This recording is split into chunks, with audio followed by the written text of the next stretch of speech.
Hello law students. तो आज हम बात करेंगे भारतीय संविधान के भाग के बारे में। ठीक है, इसे हम डिटेल में समझेंगे और ध्यान से समझेंगे तो हमें जल्दी ही याद हो जाएगा। ओके, तो चलिए स्टार्ट करते हैं। तो सबसे पहले हमें पता है कि भारतीय संविधान यानी इंडियन कॉन्स्टिट्यूशन में 22 भाग हैं। ओके, जिनमें से ये 1 से लेके 6 तक जो भाग हैं ये मोस्ट इम्पॉर्टेंट है, इसे आप याद रखिएगा। ये इससे ज़्यादा क्वेश्चंस बनेंगे तो इसे हम याद रखेंगे। जैसा कि जिस तरीके से ये लिखा हुआ है मुझे नहीं लगता है कि आपको किसी और नोट्स की ज़रूरत पड़ेगी। आप इसे क्लिक करके एक बारी में समझ सकते हैं और आपको बहुत ही इजी लगेगा पढ़ने में। अगर आप 2 से 3 बार रिपीट भी कर लेंगे तो आपको याद हो जाएगा। ठीक है, अगर मेरी वॉइस अलग लग रही हो तो इसके लिए सॉरी।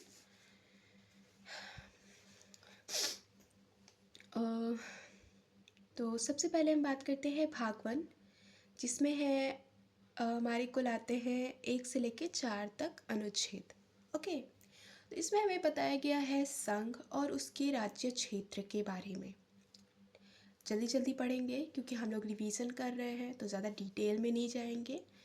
जितना हो सके आप इसे बस एक बार ऐसे रिपीट करेंगे तो याद हो जाएगा। भाग 2 में अनुच्छेद 5 से लेके 11 तक हमें नागरिकता के बारे में बताया जाता है। ओके, और भाग 3 में मोस्ट इम्पॉर्टेंट भाग 3 में हमारा है मौलिक अधिकार। ओके, तो मौलिक अधिकार कितने हैं? 11 से लेके 35 अनुच्छेद तक। उसके बाद हम आते हैं भाग 4 में। भाग 4 DPSP। जब आप अगर आप पढ़ चुके हैं तो आपको तो वैसे पता ही होगा, लेकिन जो न्यू लॉ स्टूडेंट्स हैं जिन्होंने अभी एडमिशन लिया होगा तो जब वो फर्स्ट क्लास उन्होंने अटेंड करी होगी या 2 से 4 दिन बाद जब उन्हें कॉन्स्टिट्यूशन पढ़ाया जा रहा होगा। सॉरी, मुझे ज़ुकाम है फिर भी मैं एडजस्ट कर रही हूँ, आप लोग भी एडजस्ट कर लेना थोड़ा सा। तो जब पहली क्लास उन लोगों ने करी होगी कॉन्स्टिट्यूशन की तो उन्होंने DPSP के बारे में सुना होगा, यानी राज्य के नीति निर्देशक तत्व। ठीक है, जो कि 36 से लेके 51 तक आते हैं। अब भाग 4 के क में, ये 4 था और ये 4 का क है। तो 4 के क में 51 का अनुच्छेद है जिसमें मौलिक कर्तव्य के बारे में बताया गया है। किसके बारे में बताया गया है? मौलिक कर्तव्य। अच्छे से दिख रहा होगा? ठीक है। तो अब हम आगे बढ़ते हैं। अब आता है भाग 5। भाग 5 अनुच्छेद 52 से लेके 151 तक, यानी 52 से लेके 151 तक किसके बारे में बात हुई है? ये हाईलाइट भी है, संघ यानी यूनियन के बारे में। ओके, और उसी के तुरंत जस्ट नीचे आता है भाग 6 यानी भाग 6 अनुच्छेद 152 से लेकर 237 तक, जिसमें राज्य यानी स्टेट के बारे में बात की जा रही है। ओके, तो ये मुझे लगता है कि अगर इसको अच्छे से पढ़ा जाए तो ये तुरंत याद हो सकता है, भाग 1 से लेके भाग 6 तक। आगे बढ़ते हैं। भाग 7 अनुच्छेद 238 संविधान का 7वां संशोधन अधिनियम 1956 द्वारा निर्मित प्रथम अनुसूची के भाग ख के राज्य गया था। क्या कर दिया गया था? हटा दिया गया था। ओके,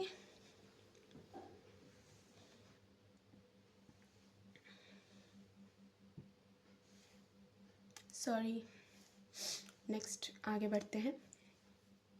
भाग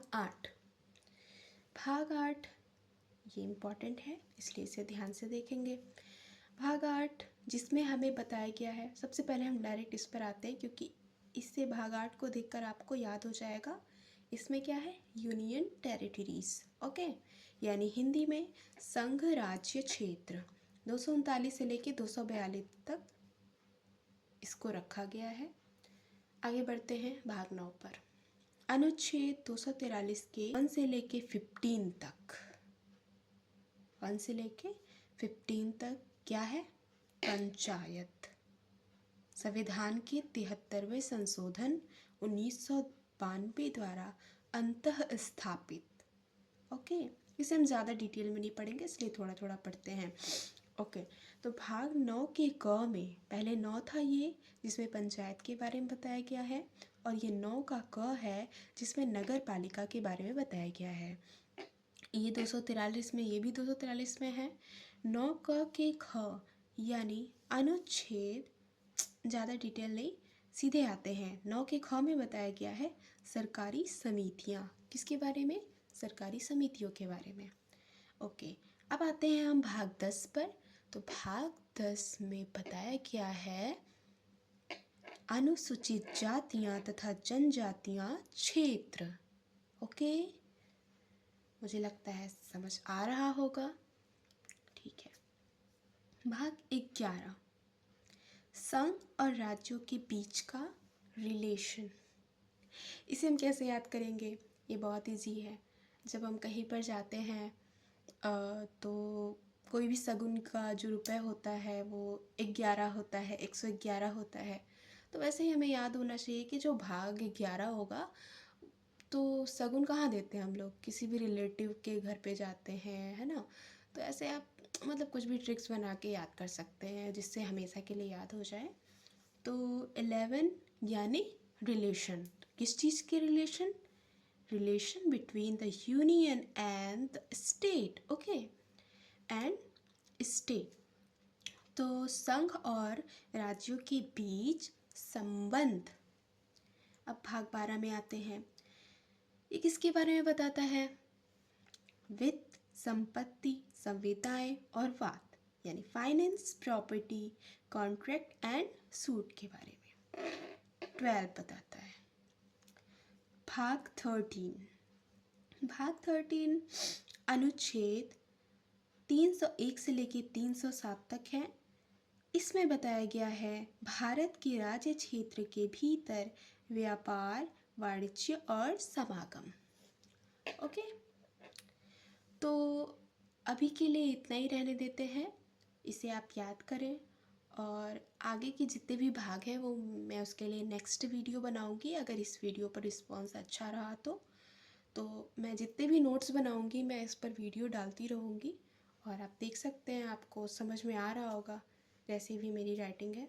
अगर आ रहा है तो आप सब्सक्राइब कर सकते हैं for law information and law से रिलेटेड जितनी भी चीज़ें हैं मैं धीरे धीरे इस पर वीडियो अब लाती रहूँगी, और मेरी जो भी जर्नी होगी मैं उसे दिखाऊँगी।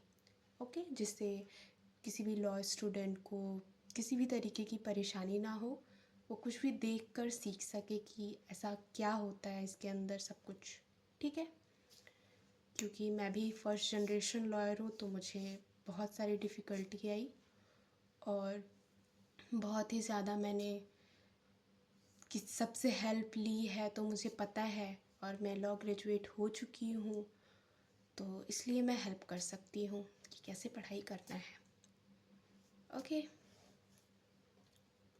Thank you, bye bye, please like and subscribe.